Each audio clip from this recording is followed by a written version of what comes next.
Bonjour mes amis, bienvenue sur Fun Cuisine pour une nouvelle recette. On fait un fish and chip aujourd'hui avec une petite sauce d'accompagnement avec un ingrédient secret.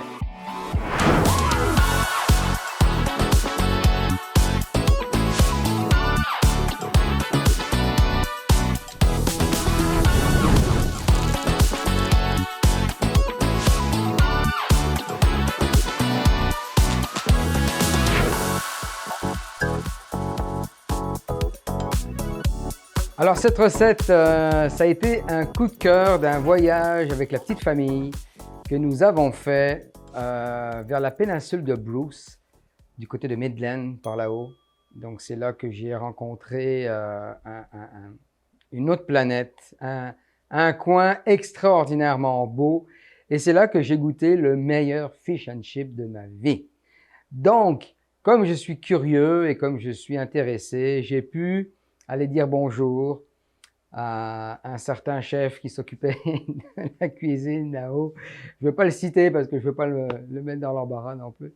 Donc, un gars super sympa et qui a eu la gentillesse de tout simplement m'expliquer la simplicité de cette recette. Encore une fois, une recette simple, mais avec des bons ingrédients. Donc, en parlant d'ingrédients, suite à ce beau voyage, j'ai ramené ce fish and chip. Donc, nous parcourons, comme à l'habitude, nos ingrédients ensemble. Alors, pour faire des fish and chips, naturellement, ça prend du poisson. Il y a une grande polémique au niveau des pêches éco-responsables. Donc, quoi choisir comme poisson, quoi ne pas choisir.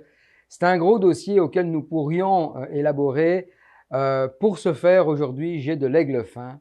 Quand il y en a, c'est de la morue de Gaspésie, donc le plus local possible, naturellement, avec des pêches responsables et de telle façon à avoir des élevages de poissons blancs, notamment ceci, c'est des poissons blancs, le plus santé possible, si je pourrais dire. Donc, on s'en soucie un peu ici à Fun Cuisine. Donc, j'ai choisi un aigle fin. Il vient d'Islande. Bon, écoutez, il a voyagé, mais dans des bonnes conditions. Donc, c'est un bon poisson. C'est un poisson que j'ai nettoyé à l'eau froide. Je nettoie toujours mes poissons à l'eau froide. Ça, c'est une méthode japonaise. Les Japonais nettoient tous leurs poissons à l'eau froide pour enlever un peu ce qui reste autour, s'il y a une matière grasse, s'il y a une petite matière gluante, que ce n'est pas nécessairement mauvais. C'est une matière grasse qui remonte en surface, on nettoie ça et on égoutte très bien son poisson. Ça, c'est très important parce qu'on va faire cuire ça en friture. J'aurais très bien pu le faire au four, mais la tradition le veut qu'un fish and chip soit fait en friture. Donc, au préalable, j'ai déjà mon huile qui chauffe en arrière, une huile de canola ou une huile d'arachide avec une haute teneur en point de fusion, ce qu'on appelle, qui peut chauffer très fort sans se dénaturer. Voilà, je trouve le bon mot et la bonne expression.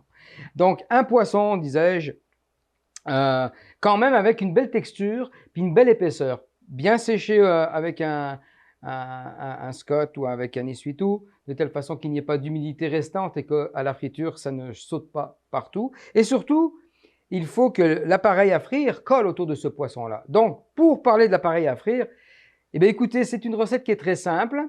Une petite note toujours, j'ai toujours une petite note magique dedans, vous le savez. Hein. Donc, de la farine, de la fécule. Alors, je regarde mes notes pour rien oublier. De la farine, de la fécule. J'ai mis du piment d'Espelette. Alors, ce piment des Pays Basques qui vient de l'Hexagone, de l'autre côté, de l'océan. Donc, que j'apprécie, que j'adore. Donc, j'en ai mis dedans. Vous auriez très bien pu mettre un autre piment un peu plus corsé, un peu plus fort. Celui-ci, je l'adore. J'ai également mis du paprika, du sel, du poivre et de la poudre à pâte pour que ça puisse lever un peu au contact du chaud et faire une pâte à frire aérée et croustillante. C'est la fécule qui va donner le croustillant. Donc, et en dernier ingrédient, une bouteille de 330 millilitres de votre bière préférée. Je n'ai pas de bière à vous conseiller. Une bière blonde, c'est toujours mieux. Si vous voulez l'essayer à la Guinness, probablement ça devrait fonctionner. Ça va avoir un goût très corsé au niveau de la pâte à frire, mais ça pourrait être très bon. Je conseille une bière blonde. Donc, de ce pas, on y va à faire ce mélange. Tous les ingrédients secs sont à l'intérieur. Je fais une petite fontaine j'arrose une première moitié de la bière bien froide. Voilà. Pourquoi une première moitié? Parce qu'il y a certaines farines qui absorbent plus que d'autres. Donc, je veux vérifier et je veux voir comment que ma farine boit. Là, en l'occurrence, ça va le prendre au complet. Voilà. Donc, il se pourrait qu'on s'ajuste un petit peu en eau, mais en l'occurrence, je vais déjà incorporer ma bière dedans. Voilà. De telle façon à obtenir un mélange quand même relativement qui ressemble à un mélange à pâte à crêpes. Donc, on voit ici que c'est un mélange qui est encore très sec. Je vais aller prendre de l'eau froide. Je pourrais rajouter de la bière, mais déjà que le nombre de bières qu'il y a dedans, ça va être suffisant. On ne veut pas non plus que ça goûte trop au niveau de la pâte à frire. Donc, je vais prendre un petit peu d'eau et je vais ajuster ma recette. Eau froide naturellement. Donc, voilà. On va ajuster ça tranquillement. On aurait très bien pu faire ça au malaxeur. OK. Au blender également, au blender au bras mélangeur. Ça se fait également. Ça fait une pâte qui est super lisse.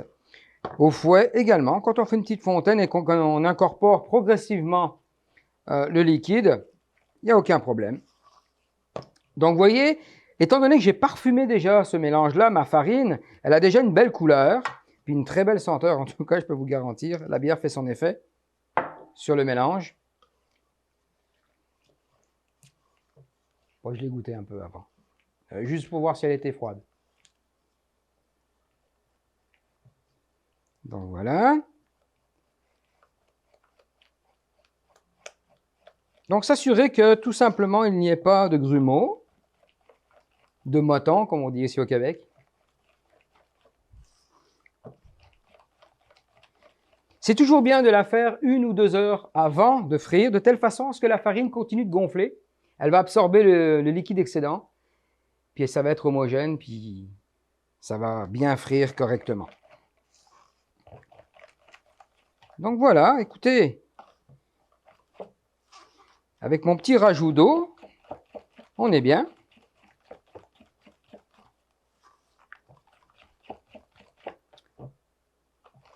Donc là, on voit qu'on n'a plus de grumeaux. J'ai l'impression qu'elle est belle. Elle va bien recouvrir. Voilà. Donc, va venir le temps maintenant de les frire, tout simplement. Donc, au préalable, j'ai mis en arrière une poêle à chauffer. Oh, j'aurais très bien pu prendre un chaudron ou une casserole, comme on dit, hein. Mais j'aime bien avoir une surface relativement large, avec peu de profondeur, suffisamment quand même pour contenir l'huile et recouvrir la friture. Pourquoi? Parce que j'ai un meilleur contrôle dedans et je vois vraiment comment que ça se passe et je peux en mettre plus, tout simplement. Donc, en contrôlant la température, on va commencer à frire à 325-350 Fahrenheit. Je vais contrôler au thermomètre la température de mon huile et de ce pas, on va cuire ces beaux fish and chips. Alors, mon huile arrive à température requise, donc 350 Fahrenheit. Si vous voyez des petits picots à l'intérieur, c'est que au préalable, j'ai fait un petit chips qui va avec, naturellement, parce que ça le dit hein, dans le titre, hein, fish and chips. Et les chips que j'ai choisis, on aurait très bien pu prendre une chip tout simplement nature ou se faire une chip de pommes de terre douces. J'avais des pommes de terre, des topinambours, et j'ai failli oublier le nom. Des topinambours qui étaient suffisamment grosses pour que je puisse en faire des chips dessus. C'est vraiment intéressant le goût que ça a, cette vieille pomme de terre qui a nourri ben du monde durant les 2 premières guerres mondiales. Donc, ça, c'est l'anecdote un peu moins drôle, mais il est vrai que c'était la pomme de terre de l'époque. Donc, elles étaient suffisamment grosses. J'en ai fait des chips et c'est ce qui va accompagner ma petite salade et mon poisson par la suite. Donc, c'est pour ça qu'il y a déjà des petites aspérités dans mon huile. Mais rassurez-vous, elle était neuve. On part toujours sur des huiles neuves ou le plus clair possible pour éviter vraiment qu'il y ait un mauvais goût, tout simplement. Donc, on y va. On frit tout ça. Je vous fais voir ça. Alors, oups, tout simplement, on prend le poisson, on le trempe dedans, on le recouvre complètement, tout simplement.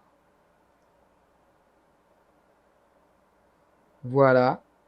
Alors, on le saisit de même comme ça. On enlève l'excédent. Et on lui met la tête dans son bain et instantanément, on voit que la poudre à pâte fait effet, ça gonfle. Et de cette manière-là, on va obtenir un fish and chip croustillant avec une couleur superbe. Alors, la pâte à frire va très bien. Je vois qu'elle recouvre tout sous une fine couche parce qu'il ne s'agit pas d'en faire trop non plus pour éviter qu'on ait juste de la pâte à frire à manger. C'est pas très bon. Donc voilà. Je vais continuer avec mes petits poissons. Je vais en mettre 4. Je vais avoir le temps d'en mettre 4, le temps que le premier commence à prendre sa coloration dessous et le retourner. Voilà. Allez, bon, je pourrais quasiment tous les faire. Hein. Voilà. Donc, pas plus, parce qu'après, avec l'effet de poids dans mon huile, on risque de déborder tout ça. Et c'est pas ça qu'on veut. Alors, on retourne. Ah, ça avait commencé à prendre une coloration. Oups. Voilà.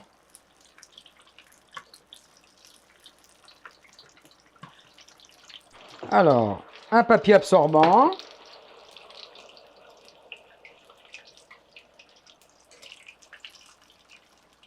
Voilà, on va laisser prendre une petite coloration au-dessous. On va vérifier avec le thermomètre à l'intérieur de la température du poisson. C'est quelque chose qui peut se préparer très bien à l'avance, quelques heures avant de souper. On les passerait au four, on irait chercher la température de consommation. Donc ça permettrait de mettre en place un petit peu avant de passer à table et naturellement, comme à l'habitude, de passer du temps avec nos convives parce que c'est ce qu'on veut faire en cuisine. On veut cuisiner de beaux plats, mais on veut profiter de la famille, des amis et des petits amours.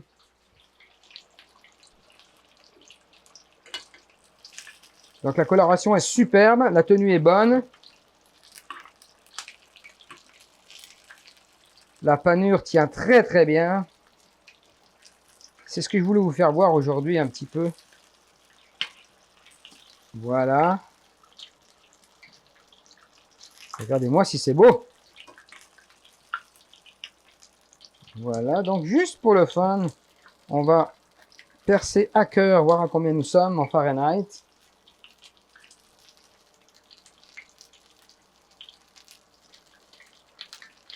Nous sommes à 165, nous avons une température super sécuritaire, donc il n'y a aucun problème.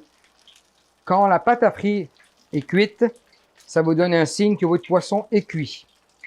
C'est toujours bien de vérifier avec les thermomètres, hein, de prendre vos températures. Voilà, donc on éteint complètement notre huile. On l'enlève du rond naturellement pour éviter qu'elle continue à chauffer. On la filtrera lorsqu'elle sera un peu plus froide. Alors, tout simplement, on les a cuits. Ce qu'on veut, c'est quelque chose de croustillant et bien cuit à l'intérieur. Hein. On ne veut pas s'intoxiquer, on ne veut pas que le poisson soit froid. C'est pas un tartare qu'on veut, là, un tartare de poisson blanc. Donc, je vais juste vous faire entendre un petit peu cette belle croûte. Hein. Ça, c'est intéressant. Quand ça fait scrunch dans la bouche, comme ça, c'est merveilleux. Donc, avant de goûter, ce que je vais faire, je vais le conserver tranquillement dans un four que j'ai allumé juste pour maintenir la température, pour qu'on puisse faire ensemble la fameuse petite sauce d'accompagnement et nous serons prêts pour dresser une belle assiette et comme à l'habitude, faire une petite dégustation. Alors, pendant que mon petit fish est au four en train de conserver sa chaleur et son croustillant, nous allons faire cette petite sauce avec l'ingrédient miracle. Alors, rien de compliqué encore. On part d'une simple mayonnaise. On pourrait faire la mayonnaise maison. Ça, c'est un atelier capsule qu'à un moment donné, je vais donner comment faire une bonne mayonnaise. Et à partir d'une mayonnaise neutre, que peut-on faire comme mayonnaise parfumée? Pour vous donner 2-3 idées. Mais vous allez voir qu'à partir d'un dérivé neutre, qui est la mayonnaise que nous allons faire nous-mêmes, on peut faire beaucoup de dérivés. Mais aujourd'hui, j'ai pris une mayonnaise du commerce, tout simplement, auquel j'y ajoute, encore une fois, de la fleur d'ail, une grosse cuillère à table de fleur d'ail. Donc, on serait comme presque en train de faire une aioli. Je ne sais pas si vous connaissez cette mayonnaise du sud de la France. L'aioli, ça le dit, hein, c'est avec beaucoup d'ail. Donc, Pour le côté condiment, ça va être la fleur d'ail. J'aurais très bien pu prendre un peu d'ail sagement émincé en prenant soin d'enlever le germe à l'intérieur. Et l'ingrédient secret, c'est de la pâte d'anchois. La pâte d'anchois va apporter le côté salé de la chose, mais surtout va faire un rappel pour le petit poisson et va donner un goût complémentaire qui est vraiment intéressant. Donc, si vous aimez les anchois, naturellement, vous mettez ça. Si vous ne voulez pas d'anchois, des capres également seraient dedans. Donc, ce serait comme un dérivé de la tartare, mais pas tout à fait parce qu'on n'a pas tous les ingrédients dedans. Mais des capres dedans, le côté vinaigré est intéressant avec l'ail et la mayonnaise. Mais, aujourd'hui, mon ingrédient secret, je vous dirais une bonne cuillère à table. Comme je vous dis, hein, quand on en met peu, on en met pour que ça goûte. Voilà, comme ça. Alors, j'épuise mon stock. Une bonne cuillère à table. Tout simplement. Et on va venir brasser correctement.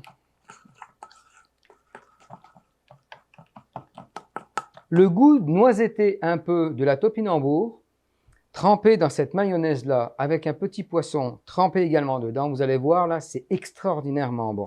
C'est simple, mais c'est très bon. Ça donne une note un peu particulière.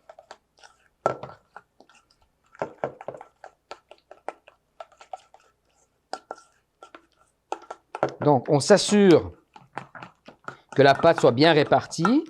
On l'écrase un peu. On aurait très bien pu faire ça au fouet, il n'y a aucun problème. Donc, voilà.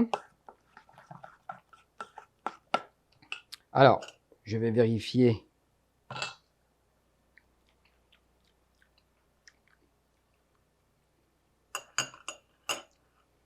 Ni plus, ni moins. Quand on a le bon ingrédient, au bon endroit, au bon moment, ça fait un travail extraordinaire.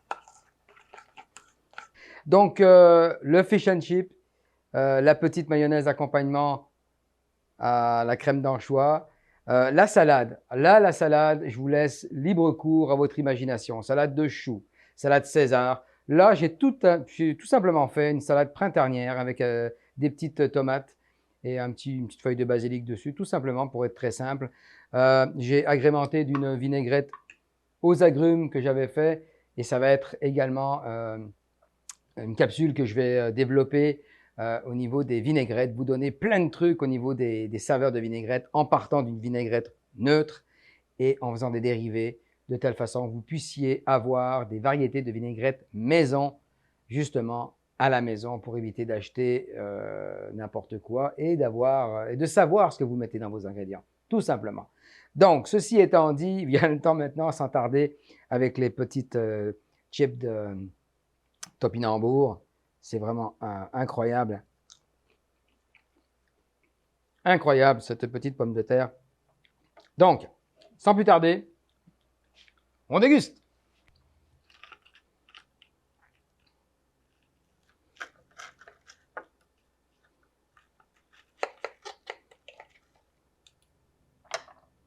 Donc déjà là, on voit, mes amis,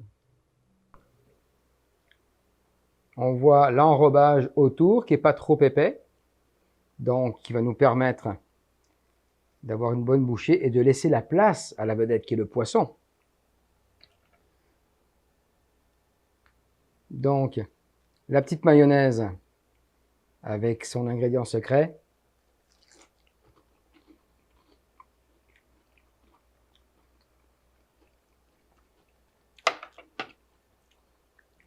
Ce petit rappel salé du poisson qui va aller s'additionner à cette pâte à frire parfumée au piment d'Espelette et paprika. Vous allez tomber en amour, c'est sûr et certain. Et là, j'agrémente le tout. Oups. D'un petit peu de chip.